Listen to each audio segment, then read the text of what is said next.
que tem, segundo esse artigo, relação e o que não tem relação com o estresse psicológico? Então, esse artigo vai trazer para a gente que a gente não consegue exatamente definir se existe ou se não existe, porque é o que eu sempre digo, o estresse é um negócio que é muito subjetivo.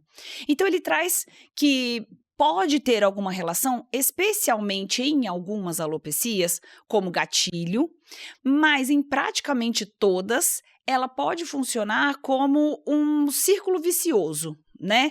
Então, às vezes não foi causada, mas a partir do momento que você tem a perda capilar, você passa a ter um estresse por perda de cabelo. Então, isso acaba virando um círculo e a gente tem isso mostrando pra gente sobre ativação do sistema do eixo hipófise, hipotálamo e adrenais, e nós temos artigos que nos mostram liberação de citocinas pró-inflamatórias, né, de produtos inflamatórios no nosso organismo e que podem realmente atingir o nosso folículo piloso.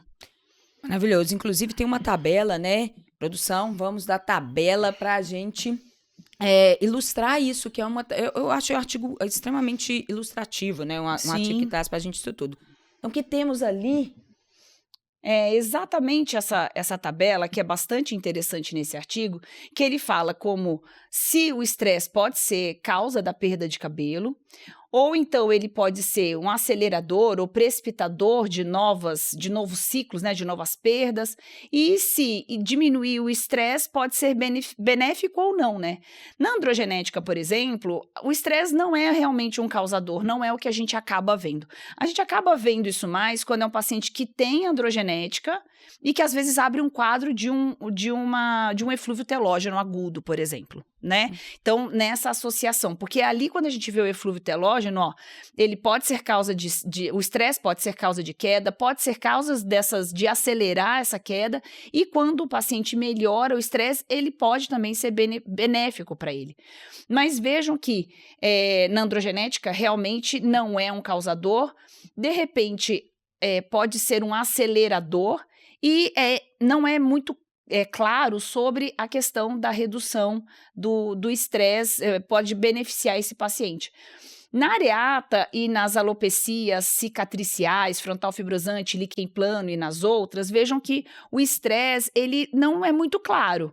E é o que a gente acaba vendo na prática e a gente vai comentar sobre isso. Mas a gente acaba vendo que ele é um acelerador, que é o que eu acabei de comentar, sobre esse círculo vicioso. É o paciente que talvez não tenha tido um gatilho, né, estressante para o surgimento dessas doenças, porém o estresse pode ser um gatilho para continuar, né, para propagar ou estender, né, essa doença, essa queda de cabelo.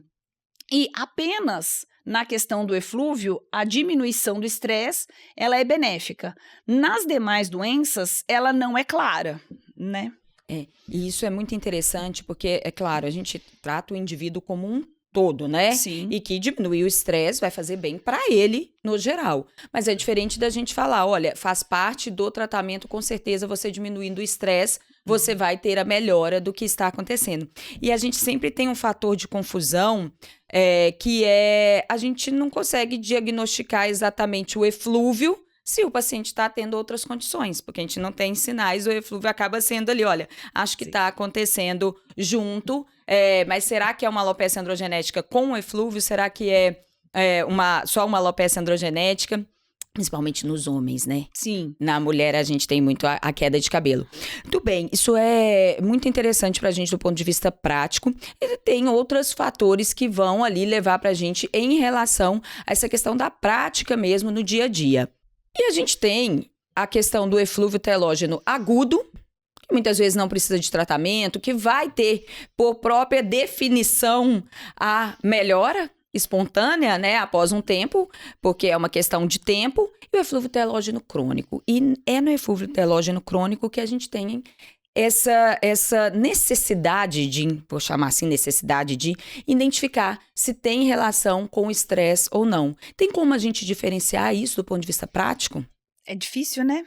Porque, assim, você vê que o artigo ele traz um relato que eles conseguiram, de fato, identificar o paciente que tinha eflúvios crônicos como causador o estresse. Mas isso não é fácil de ser identificado. É relativamente fácil de ser identificado no agudo. Porque a pessoa também pode ter um eflúvio telógeno crônico e que se agudiza, né? Eu sempre digo que ninguém vai pilotar num céu de brigadeiro o dia inteiro ou todos os dias, mas é a forma como a gente lida com o nosso estresse. Então, por exemplo, a gente tem, você toma uma fechada no trânsito, você tá bravo porque você discutiu com alguém, né?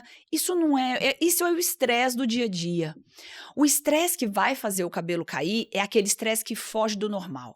É aquele que você tem uma perda de um parente, teve uma separação, perdeu o emprego, ou trocou de emprego, trocou de cidade, fez uma cirurgia. Então, esse estresse é que a gente consegue linkar, porque ele aconteceu 2, 3 meses atrás. Né? Então, esse estresse a gente consegue realmente fazer uma ligação para essa perda de cabelo. Mas esse estresse do dia a dia e ele funcionando como causador de um eflúvio telógeno crônico realmente é bastante complicado. E aí precisa realmente ter um link muito, muito importante, né, para a gente conseguir. É difícil porque a gente tem toda essa questão temporal. Inclusive, o artigo mostra pra gente como um fluxograma que traz pra gente algumas ideias para direcionar a gente na prática. Sim. Vamos colocar pra gente a imagem do artigo? Isso. O que a gente vê ali? Olha, a gente acaba vendo, por exemplo, né, que em todas elas, de um modo geral, nós vamos ter a liberação do cortisol sendo um dos causadores. A gente sabe, se for lá num livro texto base, nós vamos identificar como cortisol sendo os corticoides, né? Isso entra o cortisol, como uma das substâncias que fazem o encurtamento de anágeno e caminha esse folículo para o catágeno, né? E a gente acaba encontrando eles em todas as opções, exceto ali na tricotilo, que aí é um caso à parte, né? Mas a gente vai encontrar em todos eles, sendo uma parte de causador.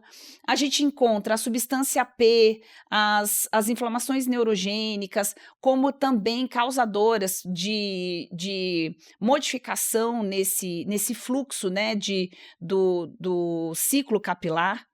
E, claro, nas doenças autoimunes, e aí a alopecia areata e as alopecias cicatriciais, que nós temos o colapso do privilégio imune, com liberação de linfócitos T, CD8, né, nessa infiltração, liberação de interferon gama.